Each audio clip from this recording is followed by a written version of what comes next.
रेलिया बैरन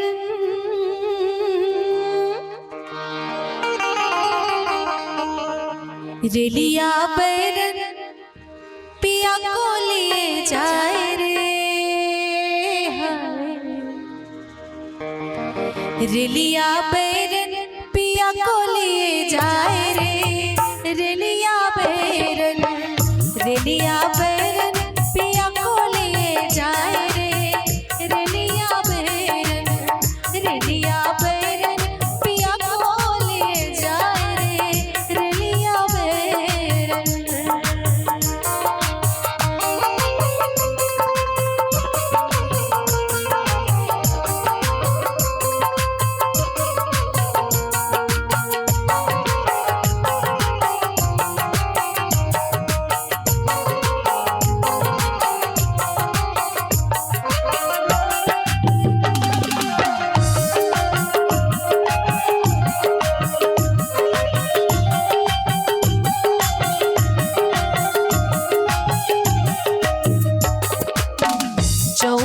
कसवा से पिया मोर जइहे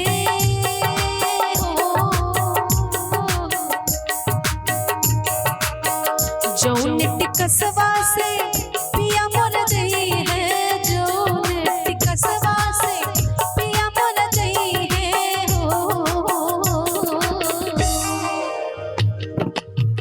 पानी बरसे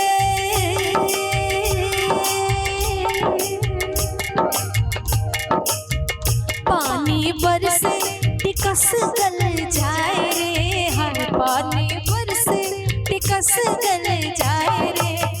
रेलिया बैरन रेलिया बैरन पिया को ले जाए रे। रेलिया बैरन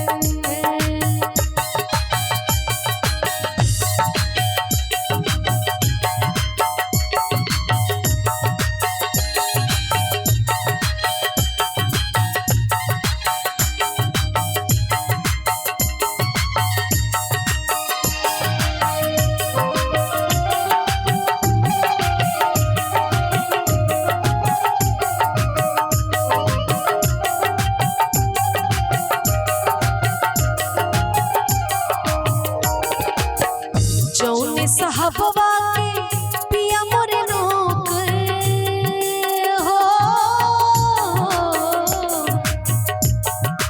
पिया मोरे नौकर जी पिया मोरे नौकर पिया मोरे नौकर जे बलवा मोरे नौकर। जौन साहबवा के पिया मोरे नौकर हो।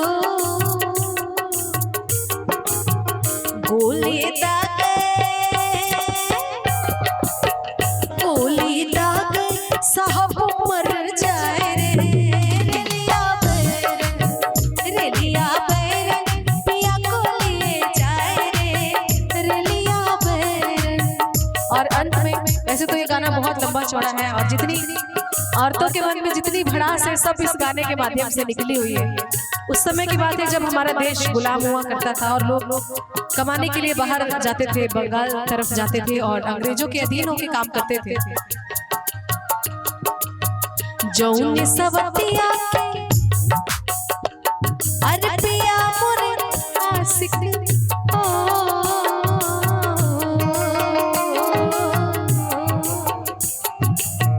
जौन सवतिया के पिया मोरे आशिक।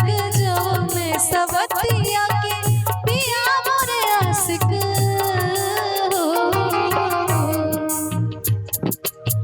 खाए धतुरा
बहुत बहुत शुक्रिया। और एक फिल्मी गीत बड़ा खूबसूरत सा है और मुझे काफी पसंद है, वो सुना रही हूँ, फिर अंकल जी की फरमाइश है, उसके बाद आपकी फरमाइश।